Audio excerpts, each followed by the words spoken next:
Good night, good night, good night, good night, everybody. Welcome to the Fatherhood Think Tank, where we have our night of intellectual man talk that consists of fathers, where we strive to work and help fathers become 24/7 dads. We try to maintain um, topics that are in our community that set a tone for who and what we are in our community. Just want to welcome everybody to the Fatherhood Think Tank tonight as we get started. I am Dr. Ron, the curator and facilitator of the Fatherhood Think Tank. Um, we're going to, I think our dads are here.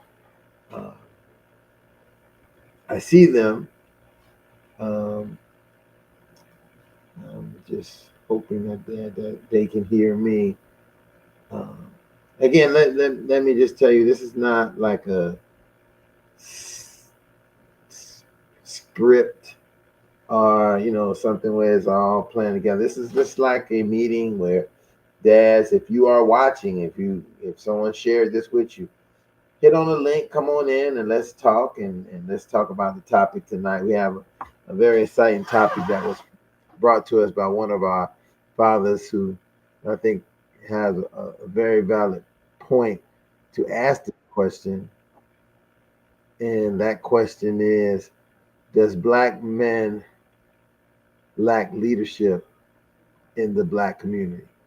And when we look at a question like that, I think that's a pertinent question for the time frame that we're in and how we're operating and what we're doing. So I'm going to go through and ask the dads to kind of end the. Well, I'm gonna let the dad who brought this topic forward tonight.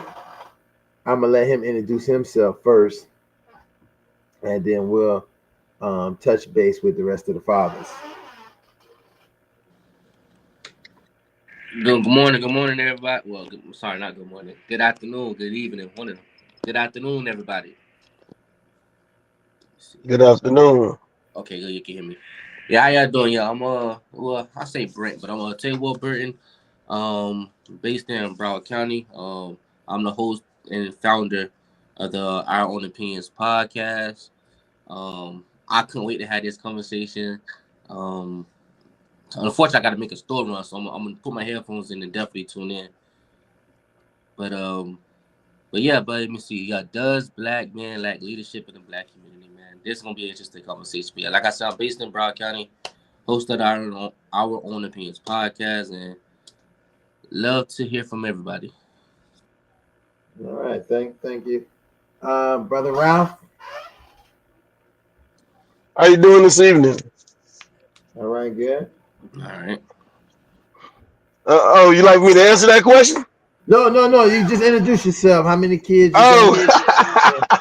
Oh, We yes, brother Ralph. 6 kids. I'm from Miami, actually, Overtown. Live in Orlando now.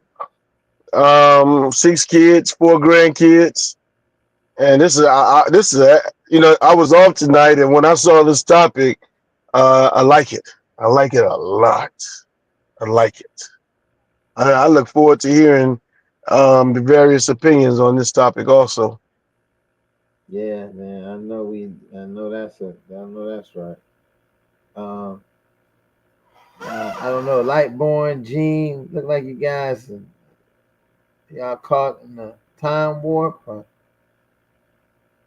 Well, we have our regular fathers who always here. We got brother Lightborn and brother Robert Jean Menard.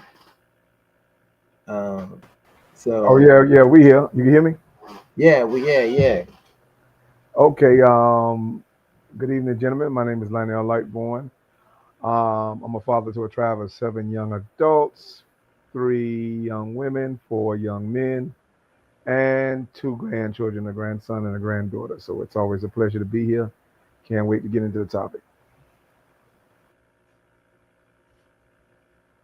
Good evening, everybody. J. Rob Menard, uh, father of two adults, one young man, one young woman.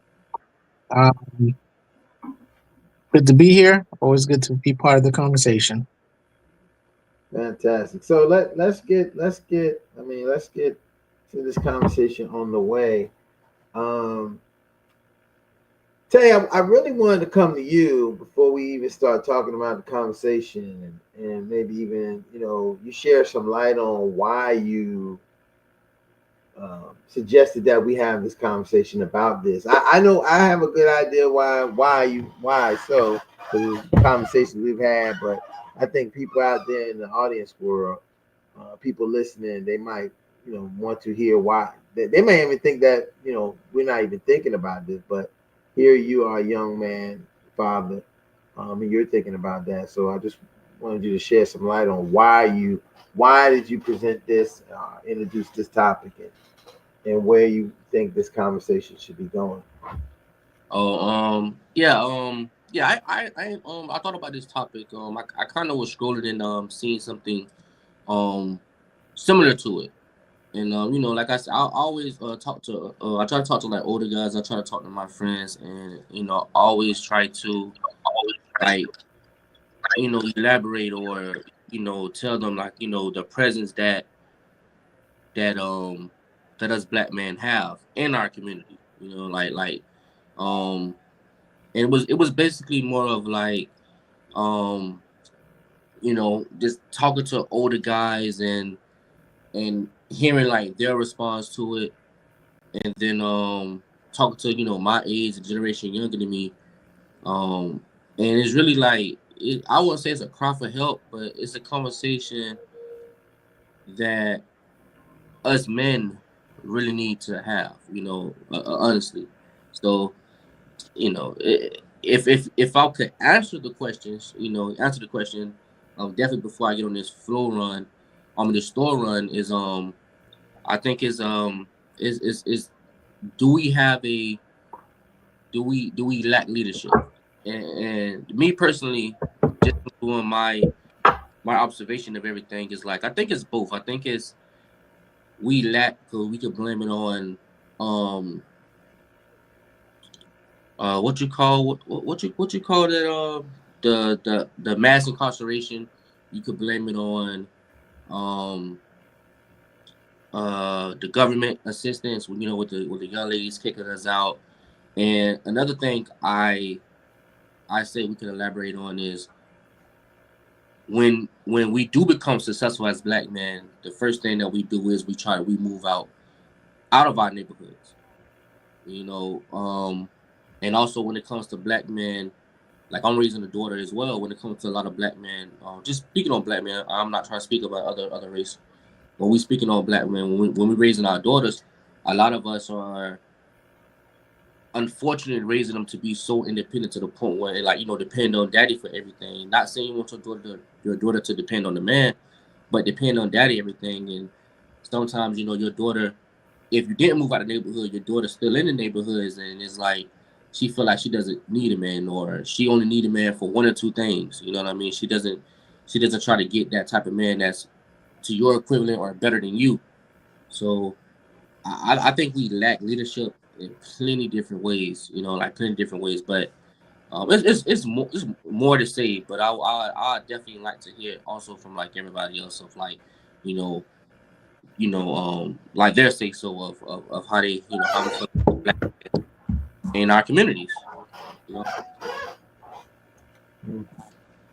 Anybody want to take a shot at any that? I mean, I know that he. Oh, yeah, I'll take a shot if I'm understanding what he was saying. Basically, the lack of, if I'm correct, you're saying about the lack of leadership within the father or the father's role within the home, or even without the father being in the home, just the presence and the influence of the father on the decisions that not only the son but the daughter makes. The independence of the daughter based on environment, so to speak, for lack of a better thing, but also the influence of the father that they had that creates the independency. So for me, I really don't think it's a bad thing. Like you were saying, I don't think it's a bad thing for the independency of the woman, but I also feel we should also be raising our daughters on the attributes in which makes a good man, right? A lot of times we give you the fairy tale type of um, things to look for in a man. And when I say the fairy tale, everyone wants that picket fence.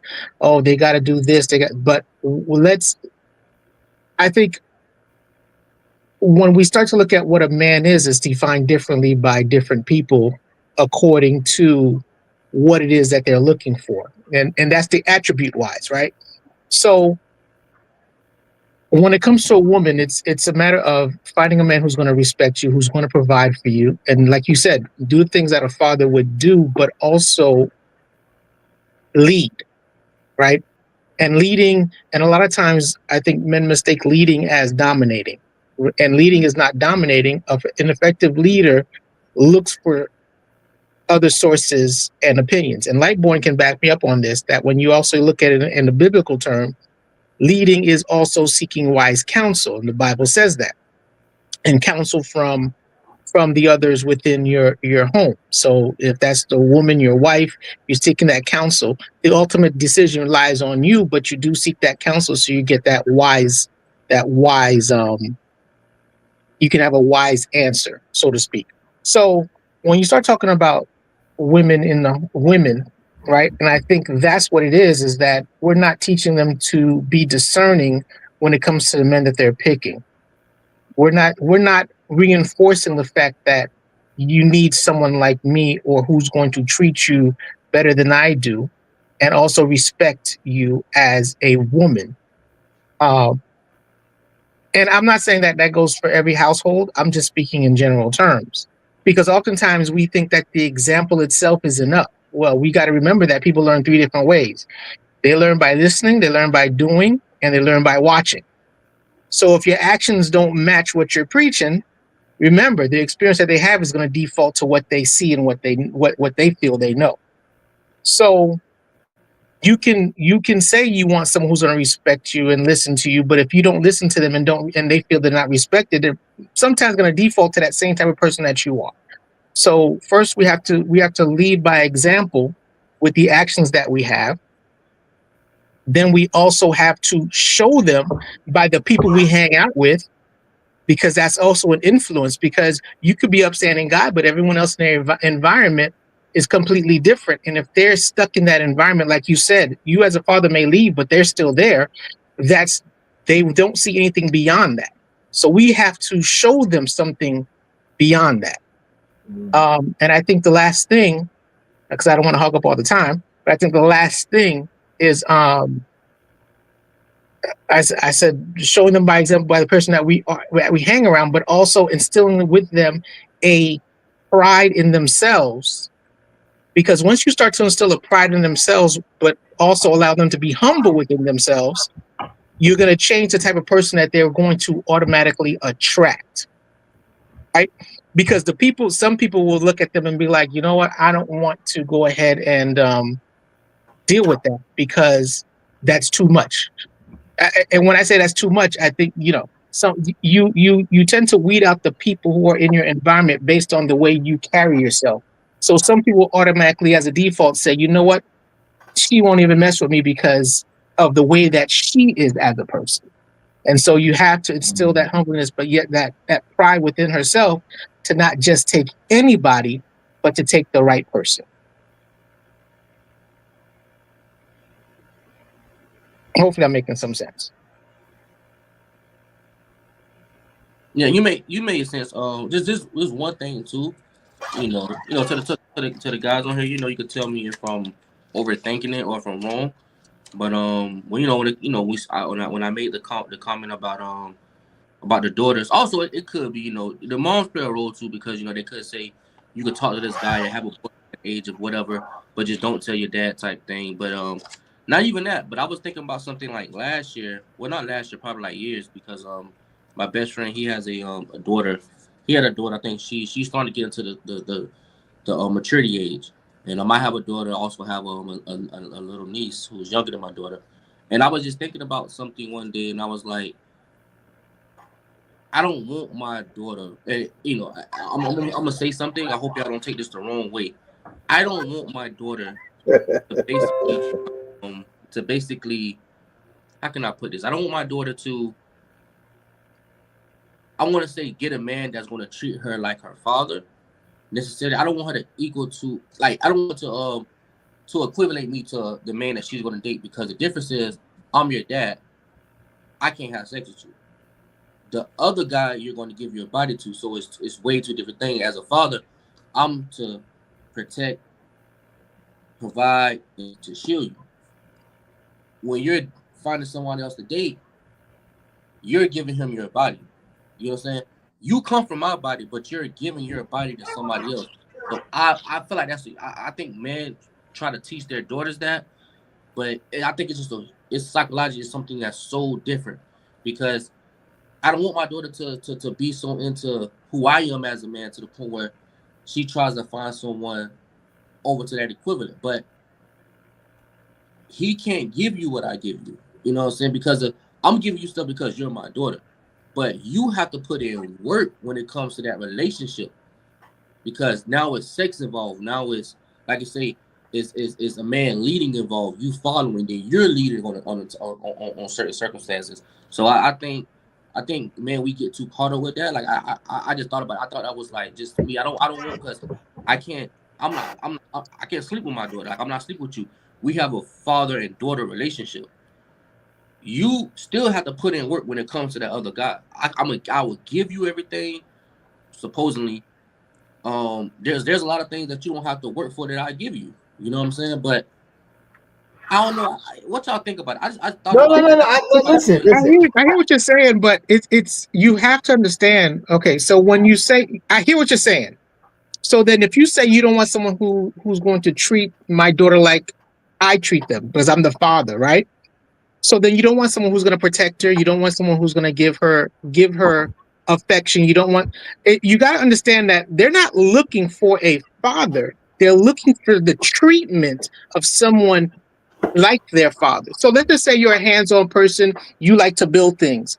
Naturally, they're going to be like, I want a man who's rugged, who likes to build, who can take care of me because that's what my dad did, right?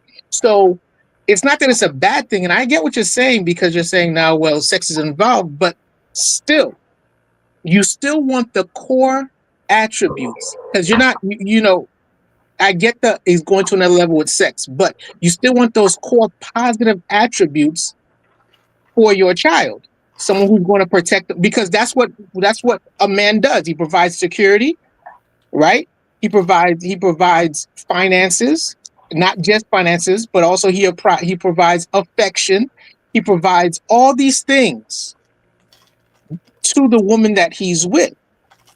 And so you have to understand that that is something that you want her to search for, because she's going to need someone who's going to provide those things, because she's leaving her house where she has the security, protection, love, affection, and all that other stuff, to cleave onto the man who should be providing this too, with the caveat of love and that type of affection, which is a different degree in the relationship that they have when it comes to being with another man versus being under the household of their father.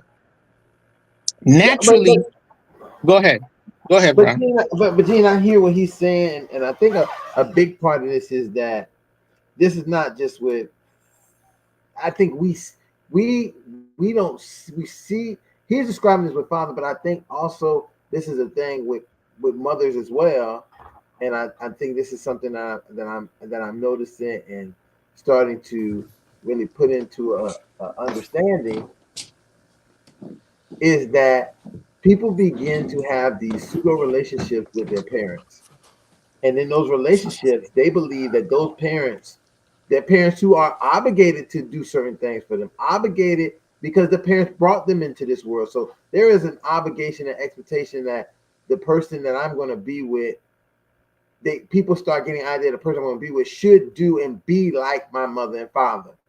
And that is very, because you're not going to be like their mother and father in the relationship if you're waiting for them to be like, I understand, especially Gene, you're saying the qualities, the characters, those things that we have are important, and they're a big part of developing those kind of relationships. In their relationship, that these are the qualities, the type of person I'm looking for. But I think that I understand Tay's point, where society is almost kind of like making it like, well, you're gonna be you have to do what my father does, and you have to do what my mother does. You have to do these things, and there's to me there's a little suspect to that, because this unrealistic. I'm saying this from my own basic experience I had myself, where I was involved with a young lady, and at some point in our relationship, the reason why some of it didn't work out, because she said she expected me to provide her or to do make up for what her father didn't do. And I was listening. I could only do what my father taught me to do, and my mother taught me to do to a partner, not what she didn't get from her own father. So those are some of the things we have to really think about. And people will say, because men don't follow that, we're not leaders. Like this idea of what is a man who is a leader. I think I want to almost bring that question back to the panel tonight. Who defines and who is making the determination of what it means to be a leader or lead as a black man in our community? I think that's a subjective question, right? Mm-hmm. You can make it objective. Don't get me wrong. Just like everything else, if you put quantitative stuff to it, like a leader must be a listener, a leader must be um, humble, stuff like that, right? But still, some people don't like those attributes in a leader. Some people just want a leader to take charge and then I'll follow. You don't tell me why you're doing it. Just tell me what you're doing. Where other people are like, a good leader will explain to the people why he's doing what he's doing. So I think Right. it's such a subjective thing when you start to talk about leadership, because many people need different types of leaders. Meaning, you have not everyone is going to fall into one category. So some people will need a type of person who just doesn't explain anything, takes charge, they follow. Some people will need the people who are going to explain. And I think, as a leader, you have to be able to fall in and out. It's like, I'll equate it to parenting. Like parenting, you've got to fall in and out of certain characteristics when you are parenting to be an effective parent. And just like a leader, you got to fall in and out of these characteristics in order to be an effective leader. So it's kind of subjective based on who you're asking, because not everyone wants the same type of leader. Right. I don't know if I don't, No. And I think that I'm glad that you said that, Gene, because that is important. I think that's an important factor to point out, and that's why I asked the question overall, and because there is this idea that people start coming up what a leader looks like and what a leader is, and I'm turning around saying, like, who determined that? Who determined if this person was the leader or not the leader? Was this the kind of because I think that relationships are fluent. Like sometimes you could be in a relationship and your wife could be the leader, but you work as a team in that partnership where you lead some things and they lead other things. And that's what I say I'm starting to get to when I was saying that we have to be careful with that idea of, I want someone like my dad, or want someone like my mom, because they take leadership roles that's not the same as you would come to join with a partner, because there's always going to be that aspect of parental imbalance. Like they are your, and this is, listen, and we know this too, Gene. This is sometimes where the domestic violence and the toxic relationships come in, because you're going to go from being with your dad who ruled you to going to be with a man who ruled you, and that may not be what you want to do. And you may be a man who may not want to rule that woman, and she's saying you're weak, you're not strong, you're not a man because you're not doing these things. So, that's a bit a place to really look at, in relationship, how leadership shows up and what it can be, because it can be a double-edged sword, based on how you slice it.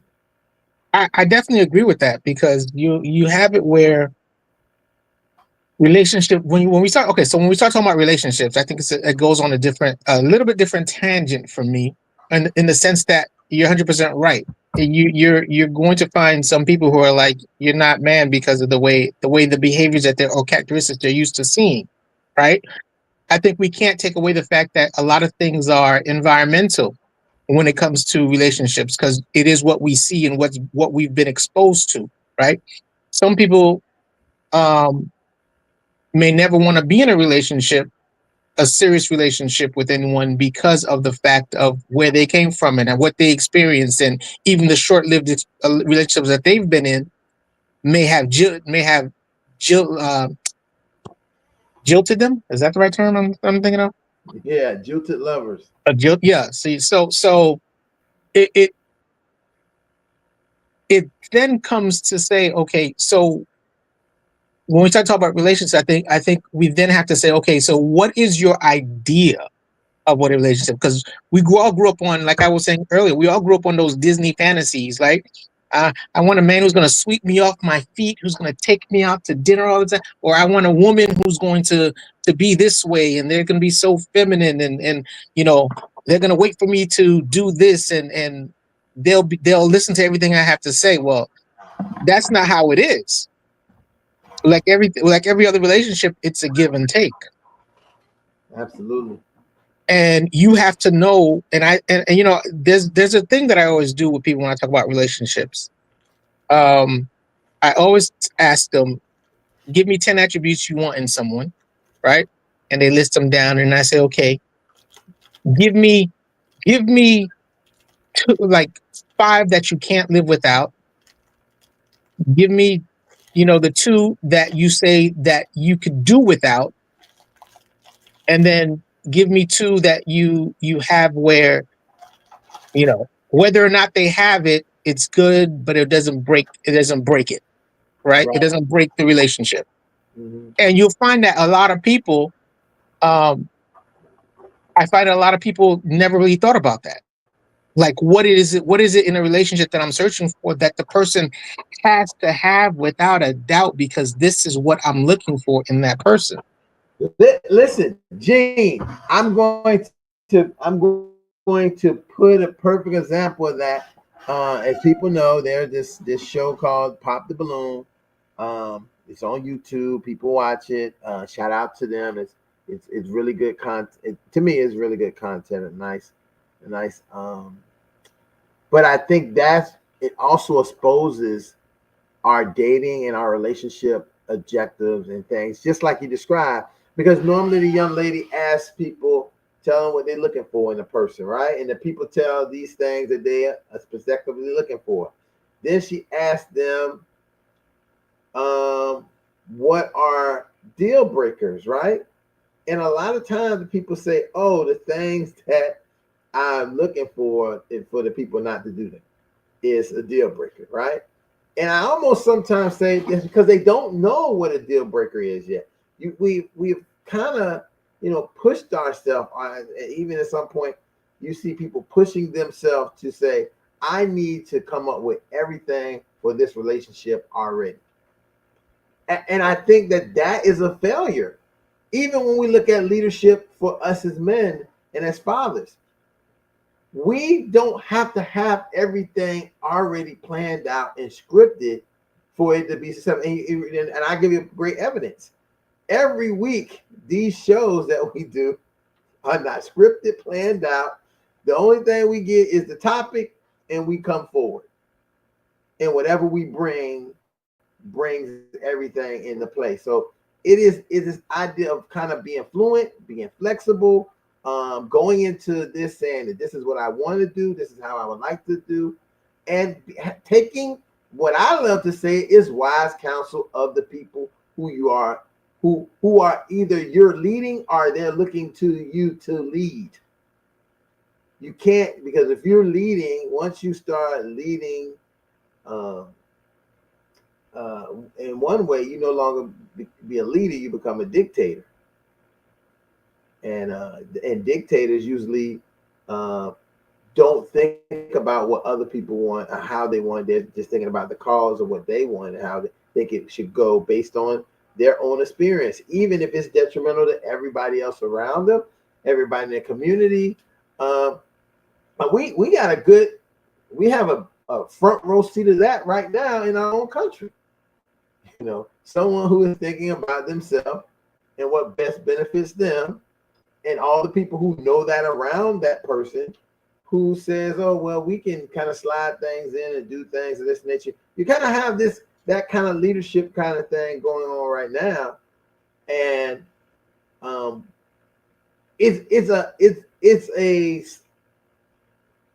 a very slippery slope when we look at that as leadership in our communities versus being leaders in our homes and leaders of the world, because there's different dynamics. So somebody said, oh, this guy's a really good leader at home, but he may not be able to be that same kind of leader in his community.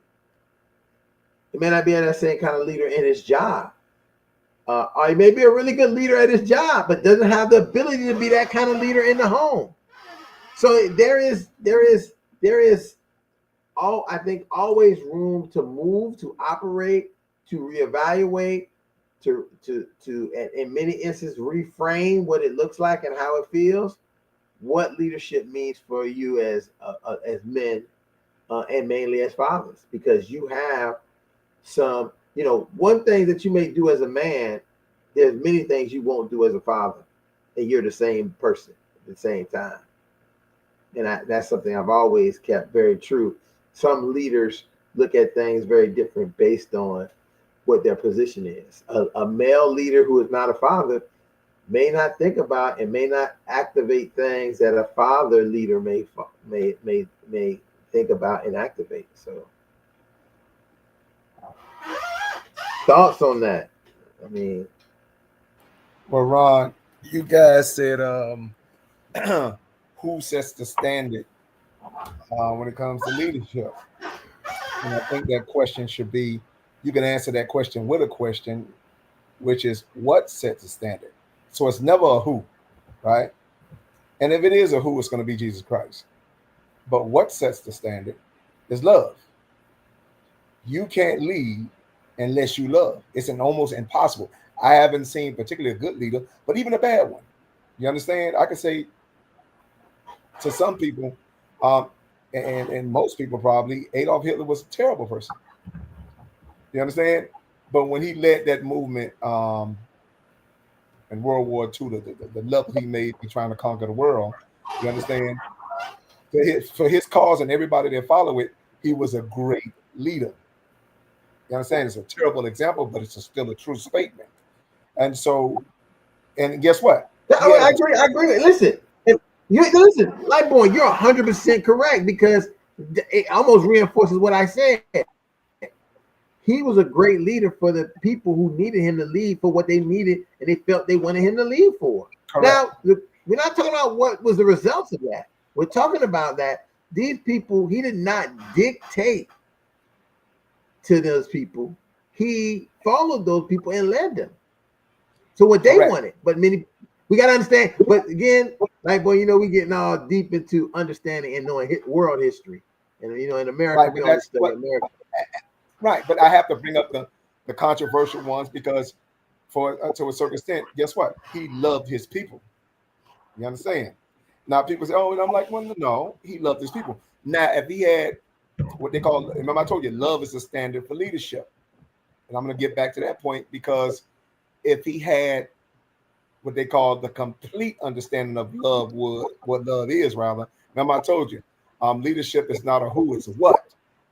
And so if he had a complete understanding what leadership is or was, then he would have had a greater cause and a greater movement. But this is a guy who just chose to love his people and his way of life and wanted to conquer the world with it, right? And I think it was a dysfunctional. He used the scripture because I mean he even prided himself on being a Christian. I'm a Christian. You understand? But that, and this is why the Bible is so clear about study to show ourselves approved, rightly dividing the word of truth. What he did was he functioned in an isolated and he used isolation and manipulation to just isolate love to just his people and their way of life. You understand? And so everybody else was sacrificed. You understand? For just his way of life, not a Christ way of life, but his way of life. And so love is the standard for leadership. It's impossible to lead without it. I think if you don't have it, you just be, and this goes for men too. You just be a person that, and we're very guilty of this, who can get a person's attention, but you can't keep it. See the difference? And I think we're very guilty of that. We're guilty of getting people attention, but can't keep it. And so now what we want to do, we want to say, okay, there's nothing wrong with the leader, there's something wrong with the follower.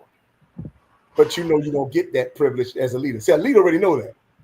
Whatever happens still falls on the shoulder of the leader. And I think we like leadership without accountability. And the minute, and I was watching Private Ryan, what it was, more than yesterday, I was watching Saving Private Ryan. And I love this part he said that the guy, one of the soldiers, because Tom Hanks was a captain, one of the soldiers asked him a question, said, what would he do in this particular situation if he was to do something or whatever? And Tom Hanks' response was, nothing, because I don't complain down. And so what he's basically saying is, I won't do nothing in your situation because I don't answer to you. You answer to me. Right? And so that's what it is. I think what happened is with us, when things don't start to go our way, we start to not only complain down, after a while, we start competing down. If you're the leader, you don't compete downwards, you compete upwards. And so if that's a fact, then all your complaints go to God, right? As all your woman complaints go to you. And guess what all the children complaints go to? That mother. Most of the time, the only people out of order is us. Because we're not loving our women like women love their children. And it takes a sacrifice for them women to love their children. And we're not ready as men to make those sacrifices because of the options we got in 1965 and we just totally abandoned. And I'm talking about with the Civil Rights Act. And so we weren't pressured and forced to be together. And then when we took them options and found out we had more options, you understand, we tend to be more option driven than objective driven. And it's a big difference in those two words.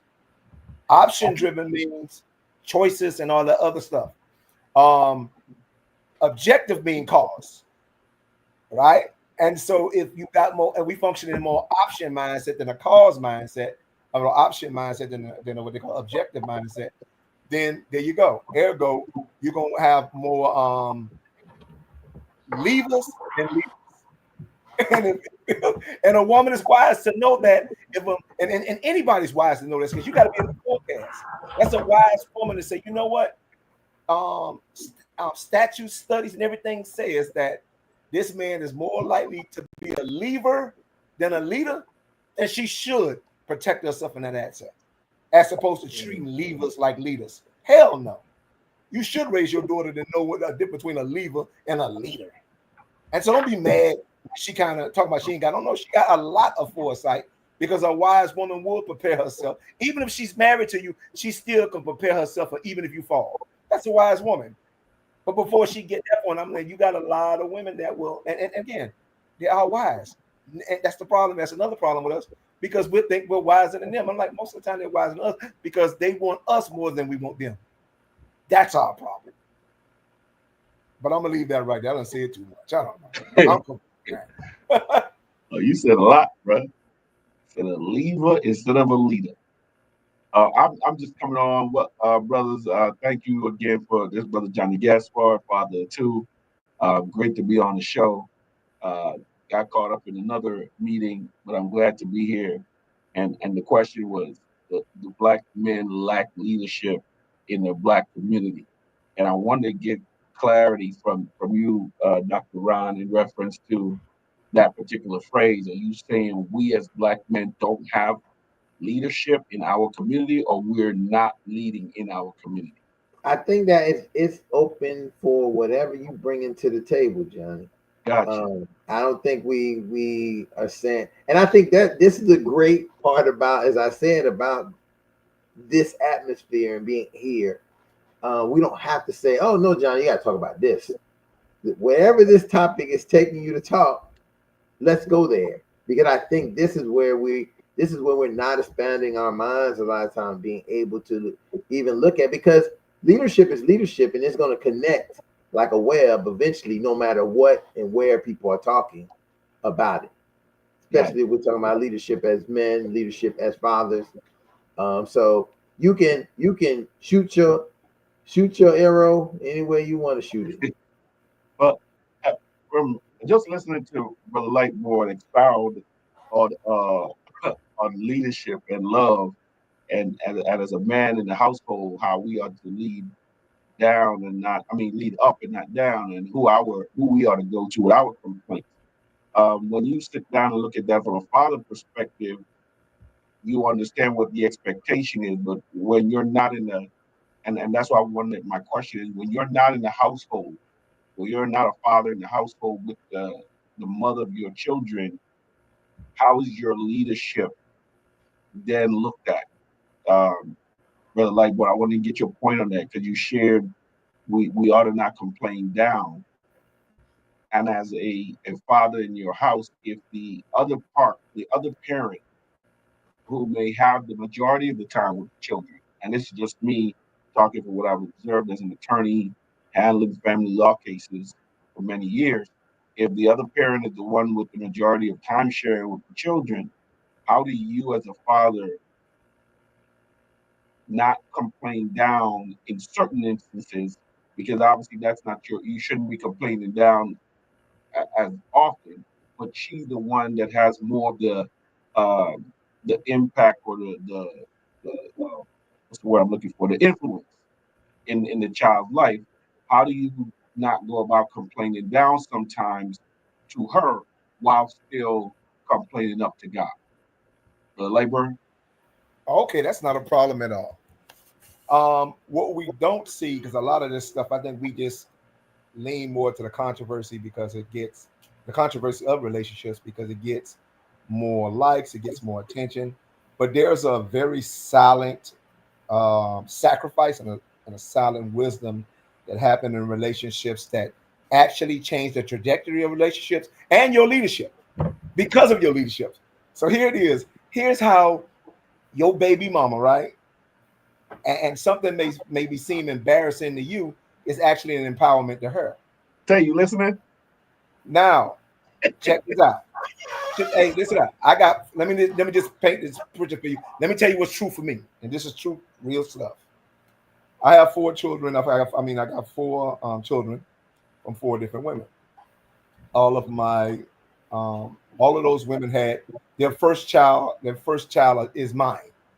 See how that works? Gotcha. Okay, and so when our relationships didn't make it, and they moved on to great men. I would never sit here and be like a hater, nothing like that. They moved on to great guys, right? Um, I still had to maintain my leadership role in that relationship. See, the problem is this: we're trying to run in other leadership lanes instead of staying in the leadership lane that we're supposed to be in, right? Yeah. And so my leadership was to be a father to that child, right? And still maintain the relationship, a cordial relationship, which means the parent relationship I have between me and that mother. Now, when you can, and all it takes really is consistency. It doesn't take money. It takes consistency, which means your word. And if you don't have your word is not good enough, start at your want. You understand? Hmm. Your want can get you to a better word. But if you don't have a good word or a good want, then you wasting people's time. So, hold on. Before you move away from that, what do you mean for those of us that may not be as familiar with that phrase?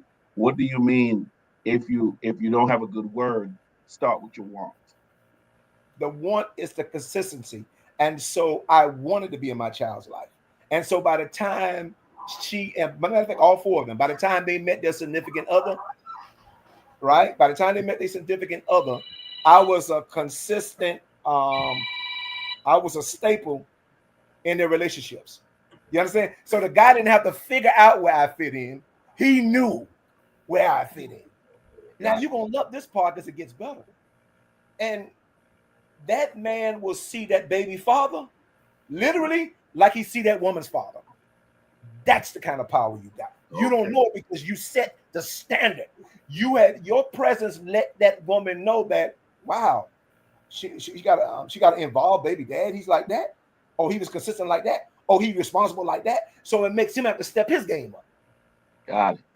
And here's the best part about all four of them are married. God, with minus one, she's a widow. I mean, well, she passed away. God rest her soul, sweetheart. But all four of them became wives to their next significant other, and had other children.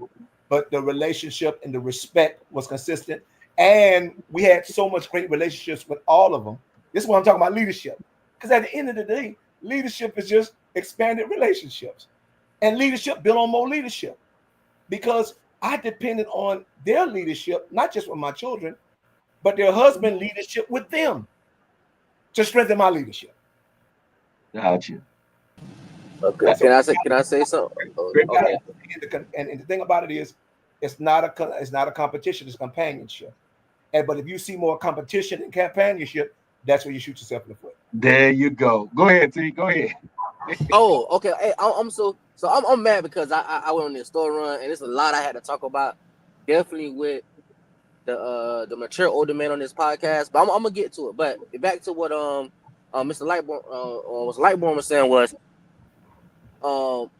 I think what you're saying about you being there with your daughters and things. I also think that it also strongly depends on the type of woman also that you chose to have kids with. And the only reason I say that because, like, just since I've been on here, just listen to your background. Seems like you're from the slums. You're from Liberty City, Miami, and then you had a past. And what I always try to say on this podcast is this. I always try to say this is a lot of the good women chose to have kids by a certain type of guy because of the image, because of the aura, not necessarily meaning that all of them are that certain type of woman, right? And I always say that. So it seems like the possibly the woman that you have had kids by seems like I don't want to say they made it easy or they allowed you, but I think they didn't give you a hard time when you wanted to be a father. Because the reason why I say that, because in my generation, I always say I was born in 1992, 32, about to be 33 years old, and I actually went through that to just to be open. I'm going through that a little bit just to be open. Some of a kind of hill is that when a woman is mad at me and she's giving me a hard time and she's trying to replace me as being the father. Now, I could have been snapped, went off, got incarcerated, been in jail, never been incarcerated, the whole 9 yards. So I'm not trying to start with that over a woman. But it sounds like the woman that you have dated didn't give you that much of a hard time, because from my experience, I was raised by women. 100% raised by women. I had a couple got in and 100% raised by women. And a lot of those women chose the bad guy. From me being young and seeing it now, they chose the bad guy. They had a good guy. I've seen my mom had a good guy. I hope she don't see this me talking about her. My mom had a good guy, and she messed it up. I was more mature. I think I was like 18. I had just moved back I was like 23, 24. I just moved back from Georgia. My mom had a good guy. This man got up every morning when the sun was up, and when the sun came, and he worked from the sun up to the. I even went to work with him. He did that Monday through Saturday, and if he needed to do overtime on Sunday, he did. And he still came home and cooked. And all my mama had to do was be a woman. and she gave him a hard time doing that. So I think it also depends on the type of woman that you chose to have a child by. And like I always say, a lot of good women choose to have a child by a guy.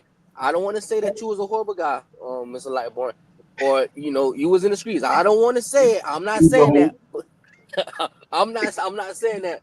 But a lot of women do choose to have a child by a guy of that image.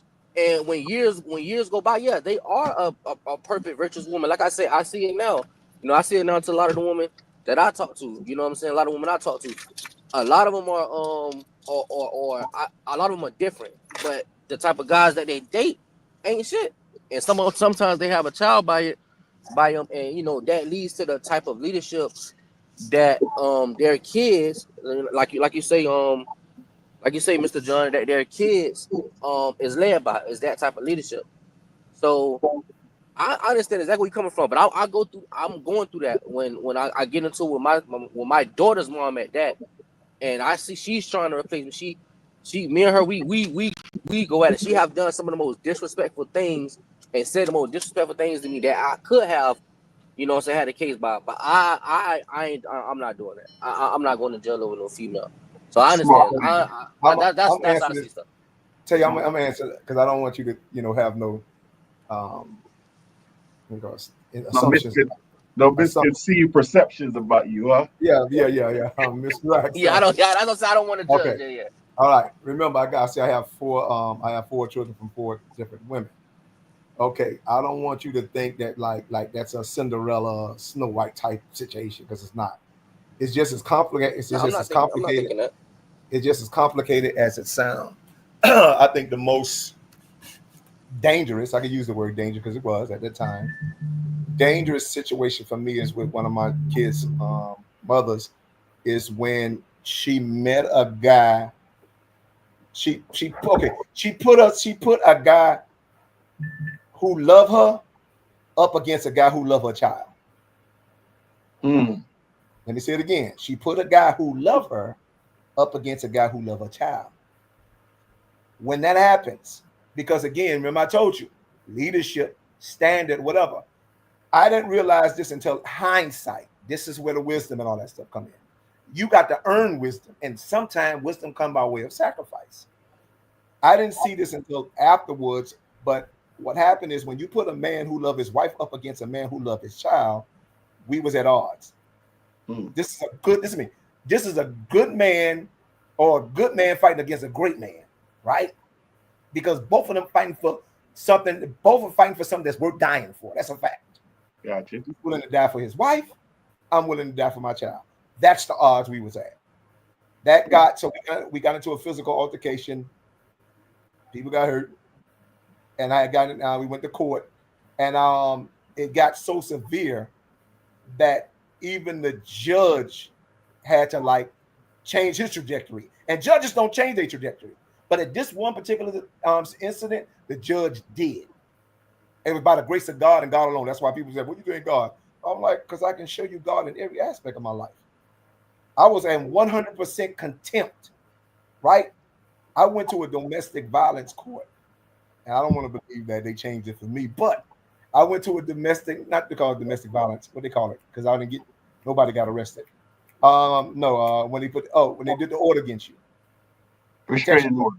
restraining order. So Yeah. I'm going to after me and him have this fight. They put a restraining order on me. I had to go there, and I sat down in front of the magistrate, and he told me, um, just stay away, order, blah blah blah. I'm like, okay, good. But in the midst of that, they asked me, started talking about child support, and I immediately told them, I said, hey man, I'm not here for no child support case. I'm here for a domestic violence case. I don't have a problem with staying away from them. And guess what? If me and them have an interaction, that means I don't have a problem with my relationship with my child. You understand?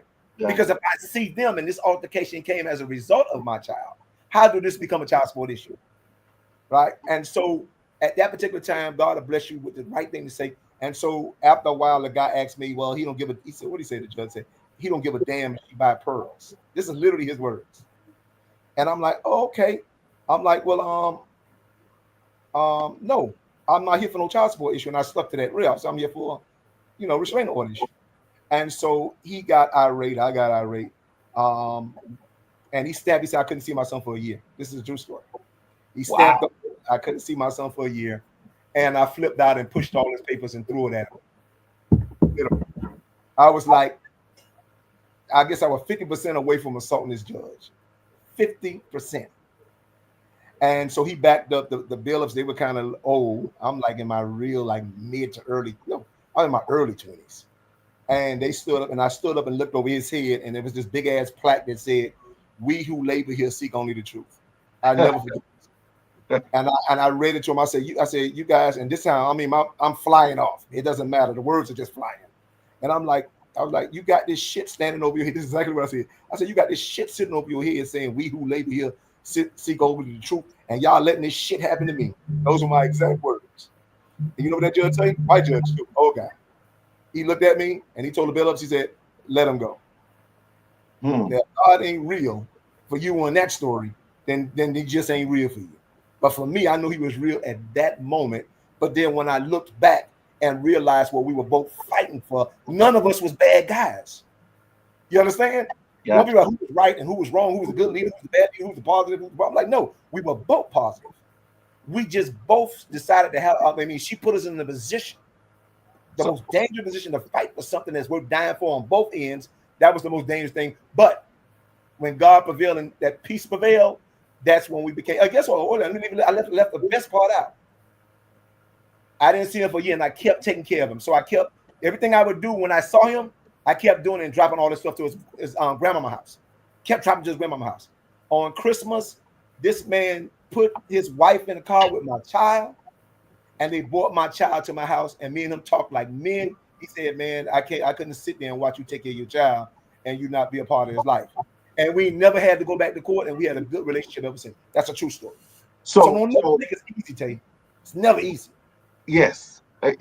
So your point is pretty much what you just said. Despite what was happening against you, you never stopped being a father in that sense. And ultimately, it led to him and her seeing that the fight was never about them, but really about your child.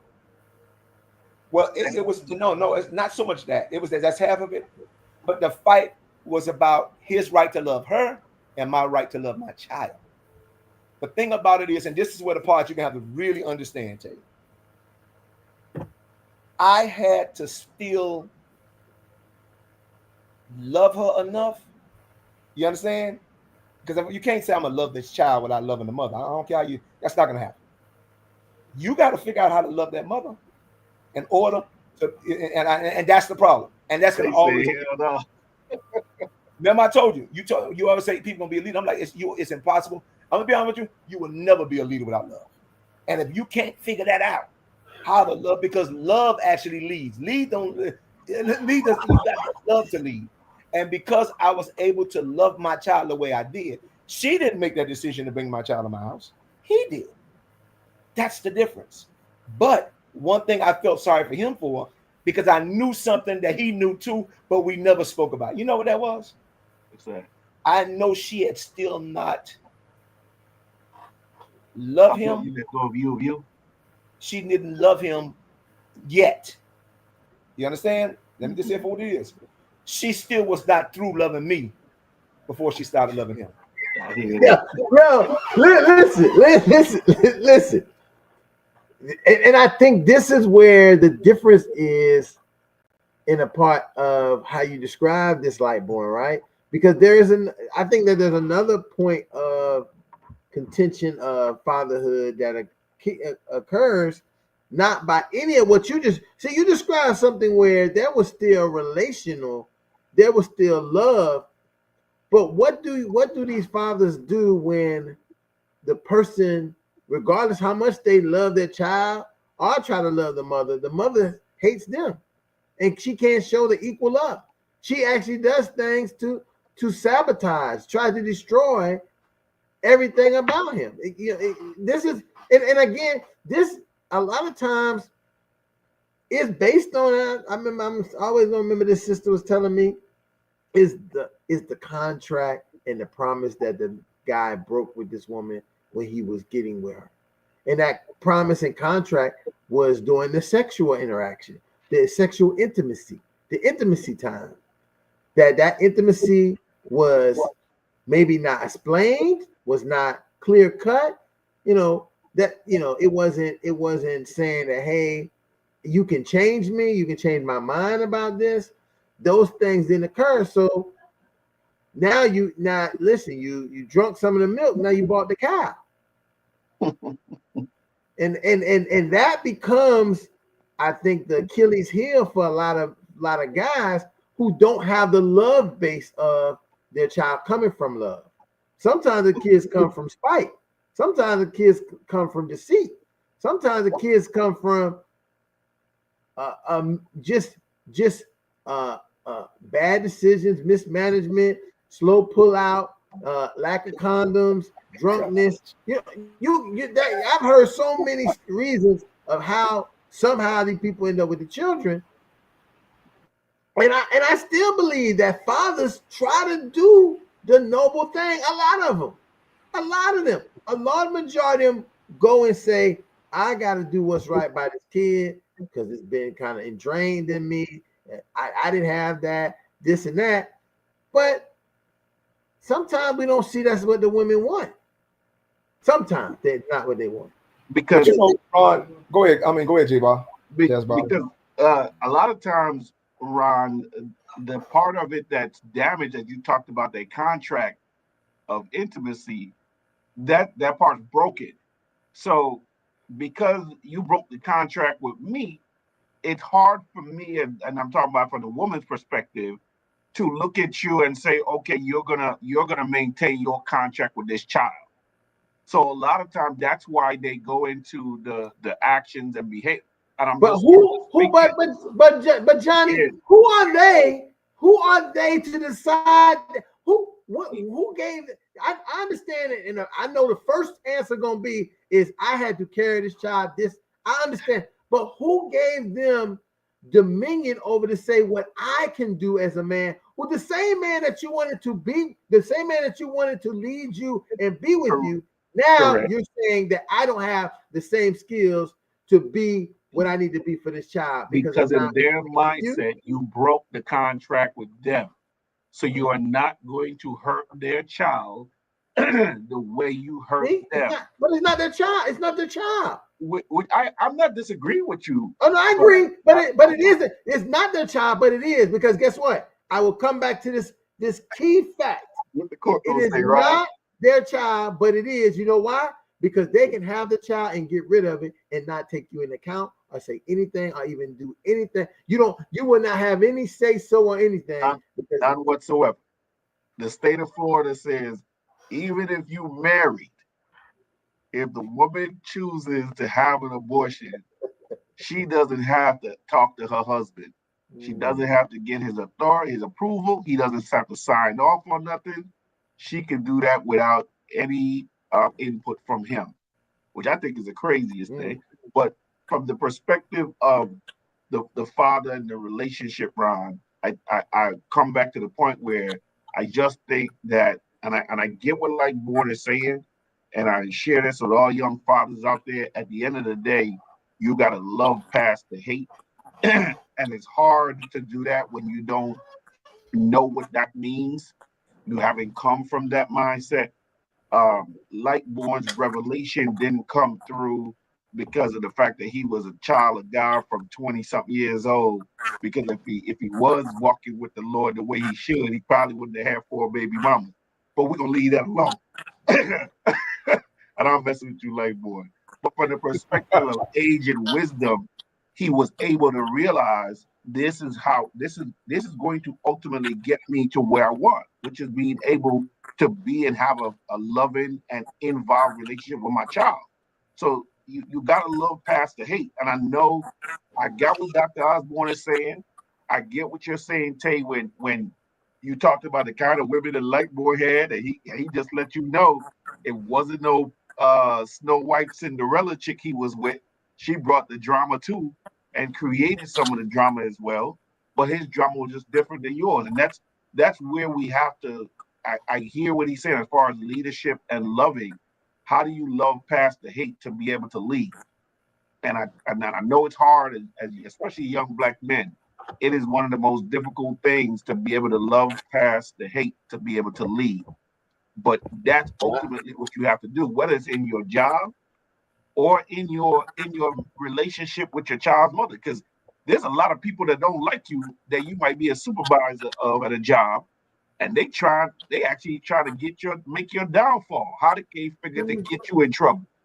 But you still got to be able to lead and be a good leader despite their ulterior action. So I think that's the biggest thing in any aspect of a relationship is how do you love past the hate to lead? And I think that's one of the biggest drawbacks that we as young men and men of color don't really know is how, because of so many things that we've gone through, how do you love past the hate to lead? That's the question there. I think that what happens, and I see you, Tay. I just want to just piggyback on Johnny's statement that it sometimes becomes the sacrifice of what it means to be a man, right? And we don't like it, but it is what it is. I don't like it. Yeah. But it goes right back when I was saying, like, you saying that I can't lead with my own kid, but you wanted me to lead you. These are the things that you will be faced as a man, and if you don't do them, you're going to turn into a woman and act and do things as women would do. Be get back, revenge, tit for tat, argument, high emotion about things that will be okay. Just be the leader that you need to be. And time, and you might not like it, but when you have patience, time will solve all. Time will solve all. Even in your death, time will solve all. Because it only takes for you to stay the kind of leader that you're going to be as a man. When I'm saying it, I don't want people to take what I'm saying and take it and be like, oh, some other stuff. I'm saying be the kind of love leader that Lightborn is talking about, and you will find that love will come back. When you love can only get love. The people can hate, but they can't do anything else because you love. That's it. And your Hey, love Ron, after Tate, I'll tell you because I wanted to share something which I think is a good revelation and story in the Bible to depict the kind of like some this whole topic of. Right. Go ahead, Tate. Okay. Oh yeah. So I do have another conversation to have dealing with this topic too. Hopefully we get to it. If not, we'll probably get to it next week. But there's a whole nother side of this conversation I really want to get at, and it's me between the older generation. So back to Mr. Lightborn. No, so you're 4 for 4. I call it 4 for 4. I call it 3 baby mamas. You know, I call it depending on how many baby mamas you have and kids, right? But listen, I'm 3 for 3. I have 3 kids, 3 baby mamas, right? Okay, that's okay. Got you. Yeah, so I have 3 kids, 3 baby mamas. So, and you know, you're saying you have 4 and 4. So the situation when you're saying that when you went at the judge, right? And you know, back to what Dr. Ron was saying, like it's our child, but she have the leeway, things of that nature. That split second, you could have got locked up from a decision that you didn't put yourself into, and that's basically what I'm trying to say on my behalf. Like, what I mean about it can be the woman, like with well, technically he did. But go ahead. I'm gonna let technically yeah. technically. So yeah, so technically, so that's basically the the point that I was trying to make. And when it comes to the love part, so this is love to me. So I love everybody. Don't get it wrong. I love everybody, but it's that extra love that people can't get. Everything before love, everything before butt was BS.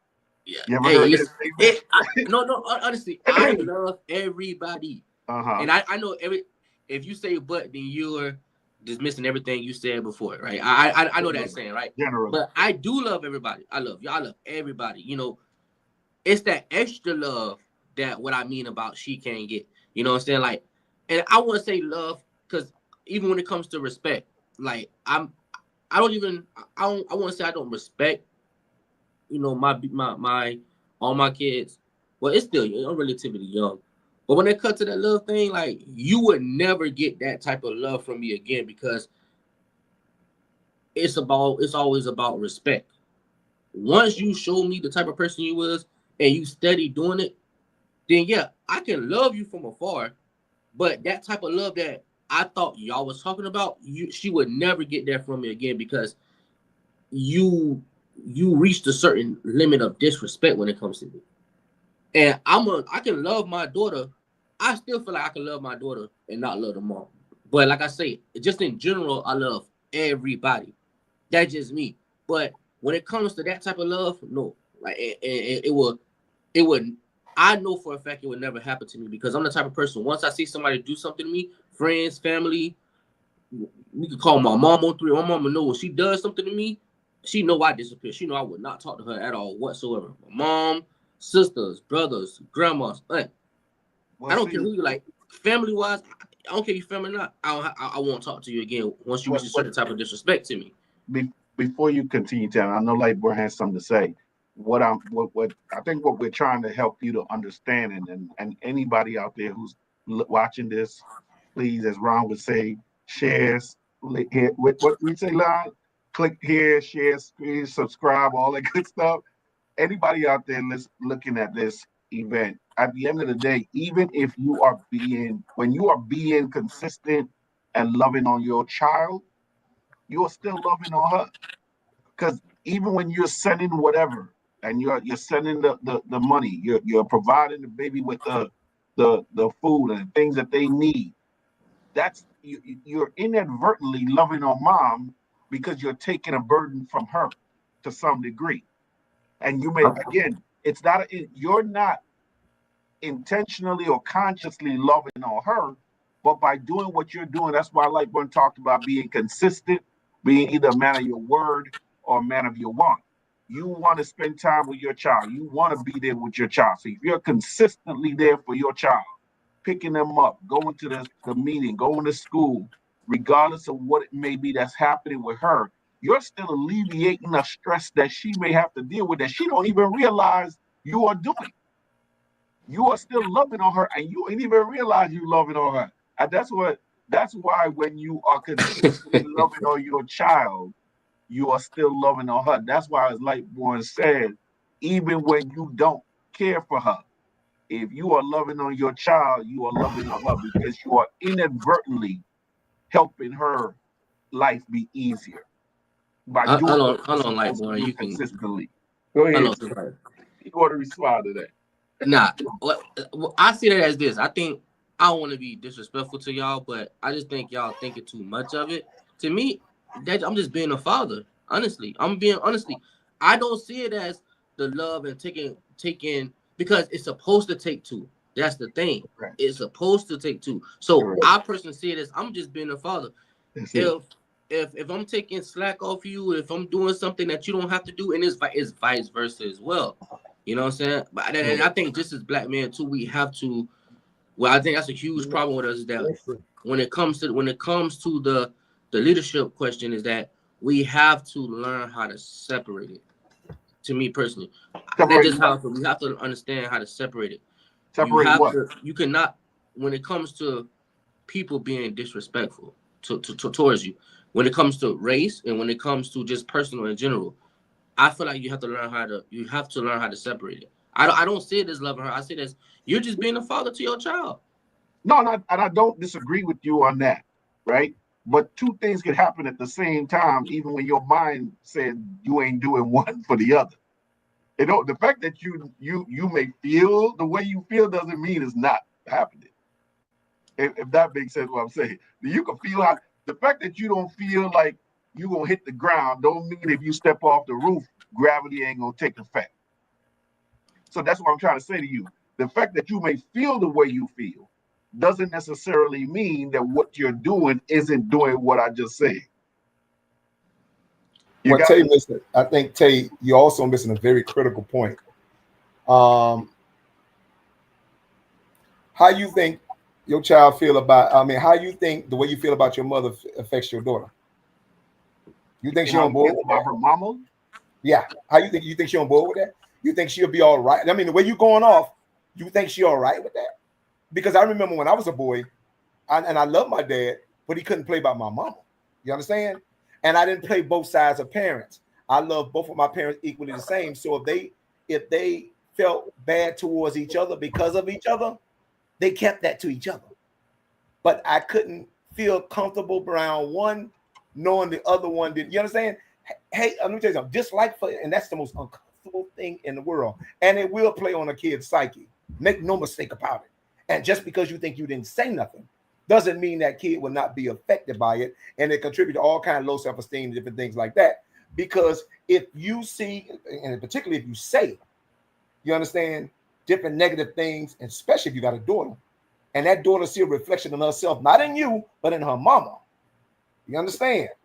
And then she's saying, damn, the next best thing I got to loving me is my daddy. And this is the way you see my mama. You understand? And then inadvertently, that may just affect her in the way she think like, oh, when I come up, and if a man feel that way about me, he's supposed to feel that way about me because that's the way my daddy felt about my mama. You understand? And so don't you be prepared to reap what you sow, because you're saying, okay, I don't want my daughter to see the type of father I am. And maybe that's the way, that's really what it is. It's not so much how you love your daughter that you're afraid of. It's how you not loving her mother is what you're really afraid of. You know I don't agree Hold with on, that. Tay. You Hey, know I hold on, don't Tay. agree with Tay, let me hold on. You know I don't But agree with but that. but I got but something to like, say, I bro. hear that. Go on, I hear yeah. that. But the only when I hear that, the problem I have is that a lot of kids are getting fucked up for real. Because I when do. when are the That is mothers true.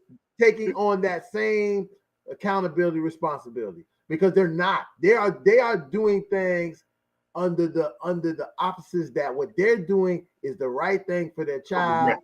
and also spearing narratives that is not true about their father sometimes, that a Correct. child will take until they get an opportunity to meet their father and find out for themselves.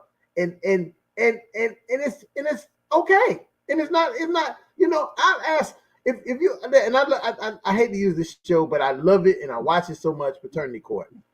And I watch Paternity Court, even the reruns now.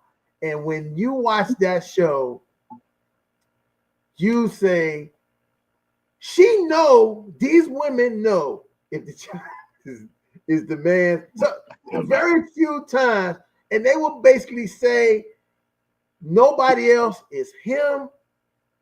He hasn't did anything, this, that, blah, blah, blah.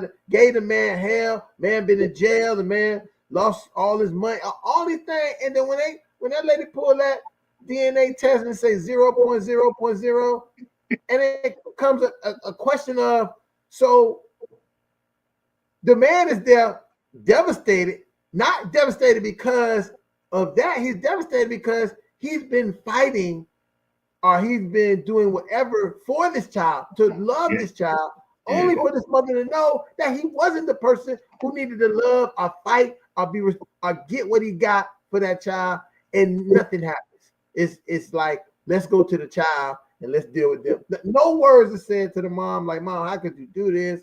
How could some of the moms be mad, still mad at the dad? And so there is some, and again, I'm saying all this to say, this is what you have to understand to be a man, and the responsibility and accountability for what you must do That's it. becomes more important than what someone else does. So you have to strap up. You have to not get involved with sexual activities with women that you don't think that there's any future in or any involvement in, or knowing that character. So before you hit it, you might want to split the mind open first. Don't the legs, but the mind. Split the mind open so you can get everything about the person that you may know. Right. Split the mind so you can find out what you're going to be dealing with, how it looks. Look at their background. Because guess what? If she come from a household where she was just raised by her mom, she thinks it's okay for you not to have to do anything. And she need to be responsible to do everything.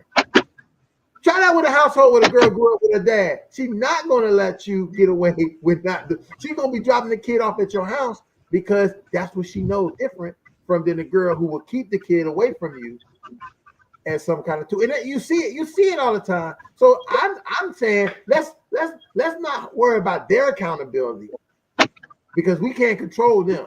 But as men, and you got enough men like me, men like Lightborn. I'm sure some of the other men on here have made this mistake. You can learn from us what you should do to avoid and have what we would like to have is our ideal fatherhood experience. Brother, That's what I got. You know, just real quick.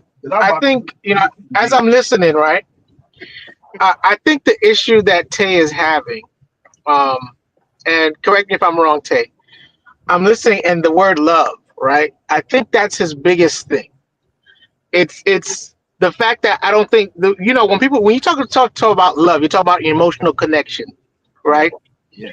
And so if you don't have that, or you feel you don't have that emotional connection, you're not gonna get someone to buy in to say, yeah, I'm loving on her by doing this because I don't love her, right?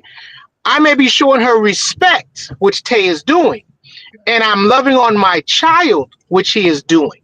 Correct.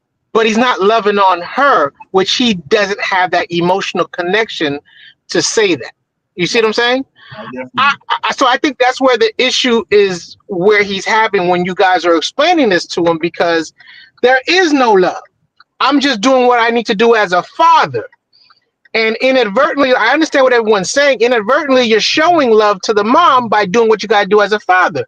But for him, he's like, if she wasn't around, I'll still be doing it. So it's not love. Correct me if I'm wrong, Tay. Is that? No, you correct. You correct, and you correct, and that's what something I wish where me being young, that the older guys that I've always have talked to just understood that, you know what I'm saying? It's like I'm there, like I'm being there, you know what I'm saying? Like all that love stuff, man, that stuff is out the window. All the respect is, you have to, you must have give respect to get it. But that love, like I said, I love everybody. I love everybody just in different, like, it just, when I meet someone, hey, how you doing? So like I don't think I see anybody on here in person. As soon as I meet you, no matter what our conversation is, hey, how you doing, sir? No matter we had heated conversation, no matter if things go left, all about respect. And because just as us being humans, I love everybody. But all that other type of love that I think y'all talking about, that's a no-go. That's a no. Listen, I'll tell you. I'm sorry. Go ahead. No, go ahead. No, tell you, see that what I had to learn, and this is really beneficial to me, because here it is, the guy that remember me and him had a fight, straight up and down fight. They already got the court. What love teaches you is what you learn from it, right? It was that guy that set the standard for me loving the wife I have right now. I never knew that, and I've seen love on certain levels. I got my stepdad loving my mom, and et cetera, me loving my children, whatever. But to see a man my age, he may not be, maybe 2 years older than me, maybe. But to see a man on my age literally love a woman like she's supposed to be loved, it actually checked my love. You understand? And when it checked my love, the love I'm supposed to have, you understand? Then I had to understand. Then I got a wife. I didn't even get a wife until I learned how to love. And here it is, the guy I fought is the one I actually learned how to love from. But at the same time, the way I love my child made him love her. And so the relationship you leave, if you leave a raggedy relationship, or you leave your relationship raggedy, Tate, people are going to treat your baby mama raggedy. You have a chance to be a standard. And when people say, damn, oh, okay, look at baby daddy. That dude ain't no joke. And I'm telling you straight up. But like, boy, if you be the standard, Tay don't care if they treat her raggedy. He don't care. Well, no, but not only that, but not only that. No, I'm not saying that. I'm not saying. But she got to no. But Tay, this is what you're saying, because she also got to be not raggedy. She has to also be that. Listen, you may determine what happens to her, but where is her onus? Where's the part where she brings, like, I mean, I think this is something that continues to go on. Is like, oh, don't blame me for anything. Whatever happens is you. I'm a messed up chick because you no, you was a messed up person when I got involved with you. I didn't make you messed up. I might have added to you being more messed up because you might have now took on some quality, but you had to have some of that before me and you got together. I'm not the cause. I didn't make you. I didn't create you. Matter of fact, probably 9 out of 10, we just had a couple sexual experiences. We went out on some dates. That's the most. And then it didn't go however you might have wanted it. It might not have been everything you wanted. And now, instead of owning that, you want me to own it. But I'm going to own my part, because guess what? A lot of times I'm owning it because I can't even be around and be with my child. I don't, because it's hard. Wrong. I'm going to be honest with you, Ron, and this is where your hypocrisy comes in. Oh, no, you didn't. You're a hypocrite. I'm going to tell you why. Go ahead. It's okay to be a hypocrite, though. No, it's a hypocrite because if you saw the trauma of her sexism, like you see the trauma of your racism, you would have to listen. I hear you. Listen. If you saw the trauma and had the understanding of the trauma of her sexism, like you have the trauma of her racism, then you can tell me. And so the outcomes of her, I'm like, when you meet her, I don't think with the level of sexism, not just in the country, but within the world, we should be more empathetic towards her sexism as we are towards our own racism. But our narrative don't come as empathetic towards her sexism like we come towards our racism. If we flip the script on this right now, you will be hands down and you will be already educated and know how to defend your racism, the attack on your racism or racism against you, than you would the sexism against her. And so we owe her as black men, and we're going to talk black men and black leadership, we owe her the empathy she needs, not the apathy we give them. And that's all this comes down to. Empathy and apathy. And all, I'm going to be honest with you, all we've been giving them, and myself too, 4 baby mamas, that's apathy. That's not empathy. Because if I was educated enough, you're right, I would have 4 kids from one woman. But then again, you see how the effects of racism runs over to the effect of sexism. My entitlement, the people who was entitled felt like they were entitled to their racism against me. Now all of a sudden, I feel like I have an entitlement to the sexism against my baby mamas. And I don't see myself like the racist. The sexist is exactly like the racist. They're twin brothers. But until you want a black man to understand you, but you can't understand your woman, are you serious? I think this is the part where I'm saying, this is the part I'm making, is that there is this obligation that in a relationship that one person has to understand everything about the other person. The other person has no accountability, responsibility to understand anything about you. And I'm not talking about race. I'm talking about you as another human being that they have to be in a relationship with. And that is what I'm saying. So I'm not saying that, hey, I want to discriminate against her. I have an issue with her. Is as 2 human beings who came together in a relationship, we went, and I think this is what happens when people decide to go to get married, is it before having children, right? They make a decision on what matches them, what doesn't match them, how do they operate together, what's good, what's the respect. They also understand the discrimination that both face, as women, as black, as disabled, as whatever discrimination they're going to face. They also understand, and they also unify within it to protect each other.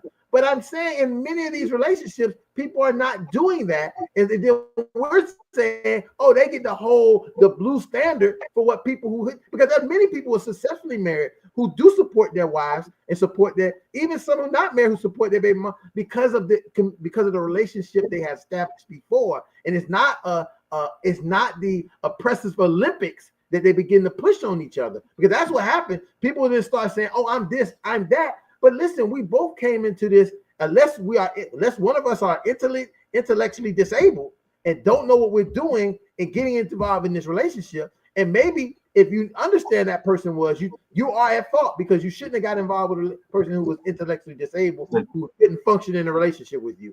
But I will say and be very clear that we cannot continue to say, oh, people have no accountability for the things that they get involved with and that they do, because then we are leaving them to almost say that that's becoming sexist. When you say to a woman that she has no onus of anything she does or how she operates and what occurs in the relationship that she's in, you are being sexist in that way. So I hear your part about having empathy, sympathy, and whatever, but there is a part that she is a human being with a brain that is equivalent to mine. I didn't say better or less, but equivalent to mine. And then if I'm going to say nothing she can do with her brain, I'm the only one whose brain works the right way, then I do become sexist. Then I do become a sexist. If I come into a relationship where I believe in my woman, the person I'm with is equal to me, and we can share and develop together and learn together and utilize our minuses and our pluses for our unification, then we go and have children. That's where I feel sometimes it pays out, but that's the ideal word. That's utopia. It's not happening very often. I'm saying, but it is happening a lot, but not as often as it's being publicized for people to see. What I'm saying, I agree with you 100% with that, Ron, because the thing is that we well hold on. But hold on. You got a piece of accountability, like Ron is saying, that we tend to not place on the opposite sex. Gene, Why you shouting? Huh? Why you shouting? No, I think. Oh, I'm sorry. I don't think he's shouting. Go ahead. So what I was saying is, you have a level of accountability that you have to play that needs to be placed on both parties, right? Mm-hmm. I think that the one thing that Ron was saying that I wanted to pinpoint out was the fact that you have people who don't know themselves, and so they're not going to bother to know the other person, right? When you start to actually learn yourself, and I think that Lightborn says this a lot, you have to learn to love yourself, right, before you can love someone else. You have to learn to understand the love that God gives you, so you know the type of love you have to bestow on other people. In this day and age, no one's taking the time to learn that part. So you have people who don't know themselves going out there and hurting other people, and in turn causing those people to hurt other people, right? And so you're going to always have that level of dysfunction in relationships until you take a step back to say, hey, let me understand who I am and understand what I want, so I can understand what my needs are versus what my wants are. And once we start to learn our needs in a relationship, and we understand our wants in a relationship, and we can decipher the two, we start to have healthier relationships. Does that mean we won't date a lot of people? Of course it doesn't mean that, because we're still learning other people and seeing if they fit our needs and our wants. So we will always continue to date, but I think we will be a little bit more wiser, like Ron is saying, that everyone won't become a mother to a child. We'll be more specific on those who we say, hey, you know what? I can see myself being tied with you for the rest of my life if this action takes place. And until we understand that that's the level that we have to start thinking about, you're always going to have dysfunctional relationships moving forward. Good point, Lightborn. That's again, it has nothing to do with dysfunction and everything to do with disadvantage. You understand? The reality is, again, sexism is going to always be bigger than racism. I don't care how you swing that. And the reason I connect all three of them really is sexism, racism, and classism, is because we have a relationship advantage over there. It depends on what state you're in, and for black men, it's always a double digit. I remember studying one time. They said, well, I told you guys last time, they were talking about the ratio of women after 30 who are more likely to get married or less likely to get married, and black women was at 50%. You understand? Yeah. I'm talking about no matter how good they are. And until we understand that disadvantage, no matter how good they are, they still will not get the good in the relationship. Here we are, we could be anything. It's black men I'm talking about now. They got it's double digit across the board with white men and Spanish men as well. But in the culture is higher for black men and women. For women, they're less likely to be married and I'm talking about never get married than black men. And so here we are. We could be subpar, literally subpar, and still find the best women. You understand? You can have a GED and still find a woman with a PhD. You understand? That's what you call it. That's an advantage. And guess what? It won't happen on. And when it comes to a man, we get to pick it a little. Well, she got to do this. She got to be that. Women get to the point after 30, they're like, man, I just want guess what? The essence, what they call it, the genuineness of a relationship. And so they finally reach a level of love that, guess what? Because of our advantage, we'll probably never see and never accomplish, simply because we got that advantage. But when that's the man who but like boy, that's the man who survived to have that advantage. Because when we talk about statistics, the statistic you're talking about is the reason why there is such a difference in population is because a large majority of those men are either dead, in jail, or have made the decision that being with a woman hasn't been their choice. So now you have good. I'm glad that's no different. That's no different. No, wait a minute, Ron. You just answered my whole thing, because you left out one group of men. You ready? Everything you just said, you left out one group of men. What men are those? The men who take advantage of it. That's what I'm talking about. The men who take advantage of that. Right. Men are in jail and this and that, but the men who take advantage of it. And so we stay and we live in our options. Never find the objective that we was called to be for our women. That's what I'm talking about. So can I say something? Oh. Yeah, go ahead, Tank. Go ahead. I like what I say. Go ahead, Tank. One thing I could not agree with is that, to me, there's nothing bigger than racism at all whatsoever. Because I like sexism. You know, people have their own opinions about it, but there's nothing more bigger than racism. And the only reason why I say that is because you see in this world, if you ever pay attention to the I hope I say this word right, the geographics in this world, which to me all this leads back to the topic, is that you have a race, the European race, that eliminated over 100 million people because they wanted their land, which was America.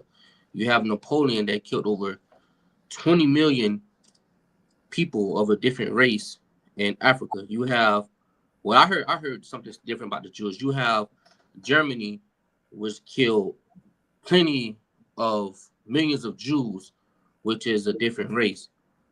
So yeah, you do have women getting caught up in a lot of things, because you do have, certain type of standards for sexism.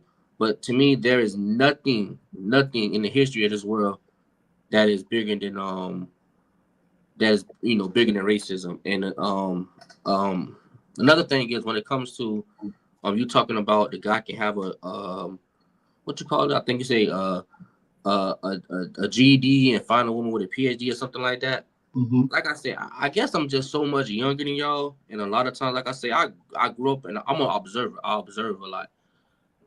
Listen, I have sisters, cousins, like friends. So many of these women out here miss out on good man, and that's one thing I would never let another black man make it seem like us black men are that horrible. Cause we're not that bad, man. I'm sorry. We have been through a lot of stuff, but just as a black culture, we are not that bad. There's plenty of women I have seen and I have experience with that that can't go get a doctor, associate, a PhD, whatever the case may be, and they miss out on good man because of this right here, because of the way they are. So I can't never say that. Yeah, you do have a vast majority that's locked up, et cetera. But there's women I see and I converse with since I was young, since I was the age enough to understand what was going on, which probably only been when I was 20 years old.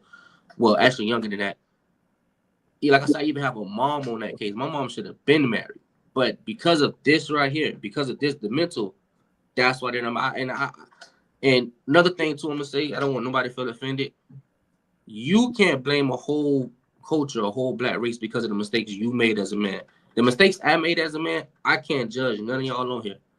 You know what I'm saying? I can't judge like the mistakes I made when it came to dealing with different women, having 3 different baby mamas, making the decisions I make when it comes to my kids, my mom, anybody. I can't judge my whole race about it because that's the mistakes and experience I did. When I knew better, I did better.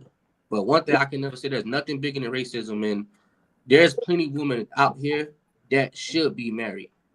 Plenty of men out here that should be married. But it's all about this here. I can't. Black men, we're not that bad. And I don't like when a black man make it feel like women are just innocent and black. We're not that bad. Well, let me say this, DJ.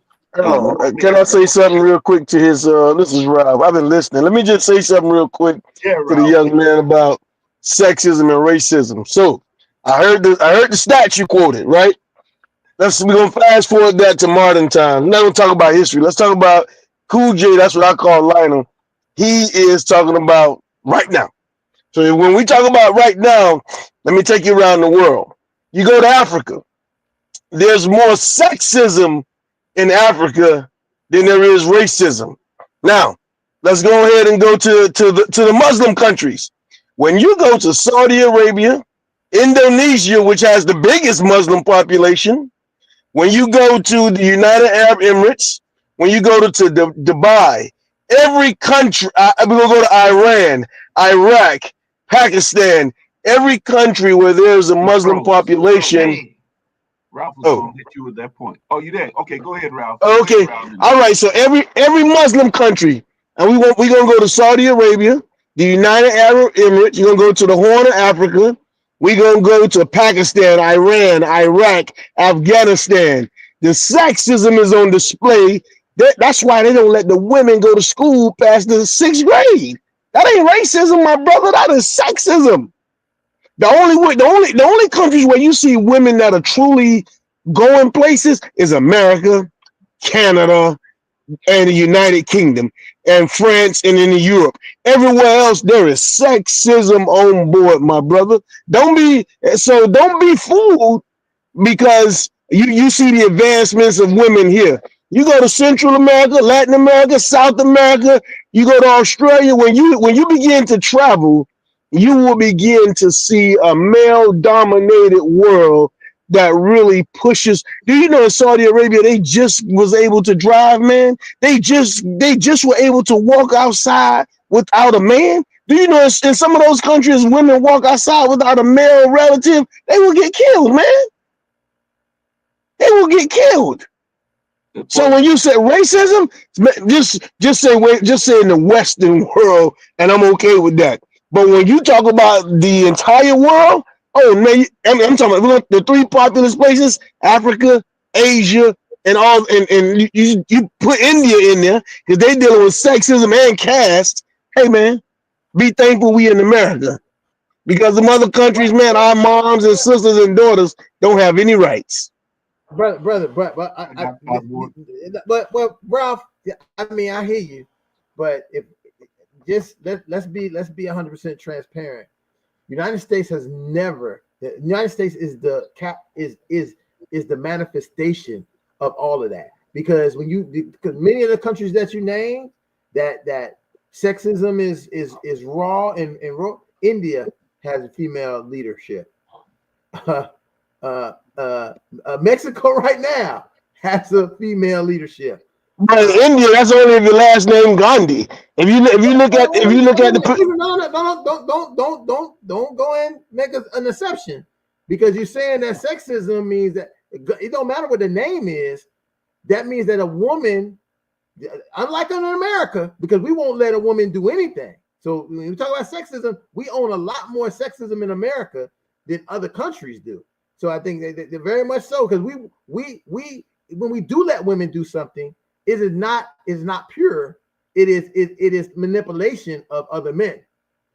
We let women be leaders to manipulate other men, to keep other men down.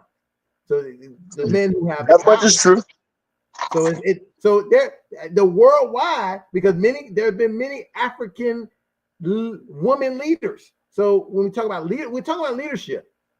And there's a question in this whole conversation was, Where's our leadership in our Black communities? Do we have the leadership? Well, let me say this to you, brother. I think that um our leaders that we had in the 30s, 40s, 50s, and 60s that was out in front and center have been replaced by the leaders we find on social media.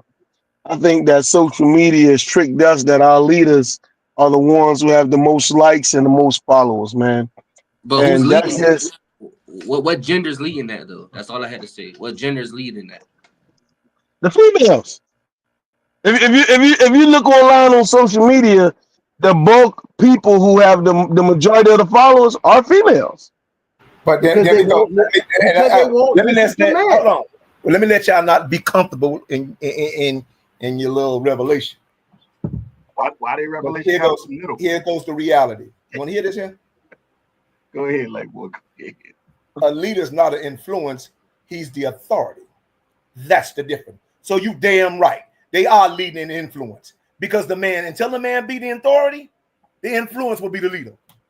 And then that's okay. Because anytime you bow down, remember I told you, don't complain down, partner. Complain up. And when you and the problem is, I think we're talking about leadership, but I found out we don't even know what the hell that is. Leadership is all about authority, not influence. But if you start to confuse leadership with influence and not authority, you never knew what leadership was in the first place. And I'm gonna leave that right there. Well, look, hey, the black Yeah, man like yeah. leadership in the Listen. black community. Hey, right. Listen. We have. Let me just as we close and listen. As I said before when we started, yo, we didn't know where we was going, but we got to a lot of places. We don't went to India, Japan, Saudi Arab. Arabia. We took the conversation about Black male leaders in our community to the world. And so that's something I want you to raise. But I wanted to just do a little tribute tonight when we was talking about Black male leadership, because when we talk about those things and we talk about the lack of where they're not, I'm going to I always want to challenge with solution, with the opposite. So I want to show some examples of Black male leadership in community, mainly in the Fort Lauderdale, South Florida area. I'm showing men who are fathers, who were leaders, who are still leaders. They're out there in the community doing things as fathers should do, as leaders should do. If it's leading in their home, in their workplace, in their community, they are leaders. And so when people are saying, where are those leaders at? Why can't we find them? Not all leaders have to be on a pulpit, on a platform, or somewhere speaking and dictating and selling people tickets.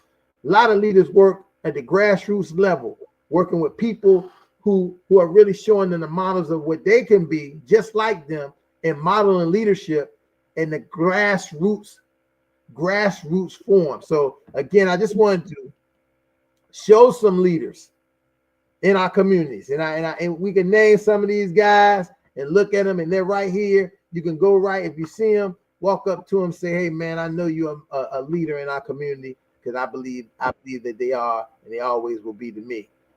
So that's definitely what I just wanted to say that. And just before we leave, I just want to thank the sponsor of tonight's show, Jag Attorney at Law, Miami-Dade, Broward, West Palm Beach. Whatever you do it for, as if you're working for the Lord and not for men. What happened? I say, whatever you do it as if you're working for the Lord and not for men. Amen. Right. So there you have it. Again, I want to thank our sponsor for the night show. Gotta always do that. Hey Ron. Yeah. Ron, and I also want to thank you guys for your honesty and you know what, your love, because it takes love to have this conversation. Patience. We push towards each other. We iron sharp. What do you say? Iron sharpen iron. And guess what? We're gonna leave here better, not bitter. So that's what I love about this group right here, man. Because we keep showing. I was just thinking the same thing, because this is showing the type of leadership we need in our community that we don't have. You didn't see anybody storm off and cut the jaw off or start using profanity and saying, I disagree. Because listen, we all come from different spectrums, and the only way that we can lead and push our community forward is to bring these ideas to a table and hear them. That don't mean we got to accept them, because we can agree to disagree at all times, because that we don't have to be monolithic. But we can say that what's most important, we do agree, is that I am a man of honor. Amen. I am a man of honor. I am a man of courage. I am a man of courage. I am a man of respect. I am a man of respect. Fathers, I say that I am. I am. I say that you are. You are. I say that we are. We are. Championship Father. Championship Father. Yes, indeed. Again, we want to thank everybody for joining us. Like, share, subscribe, share this with somebody. Let them know throughout the week. Hey, check out this very important conversation. We see you all back here next week, 7 o'clock, Fatherhood Think Tank, where fathers will get together and have intellectual conversations to try to solve the problems, not just for our families, not just for our communities, but for the world. Thank you and good night. Good night, Have a brother. blessed Y'all one, take fellas. care. Love you guys. Love you too. Good night, fellas. Love you guys, man.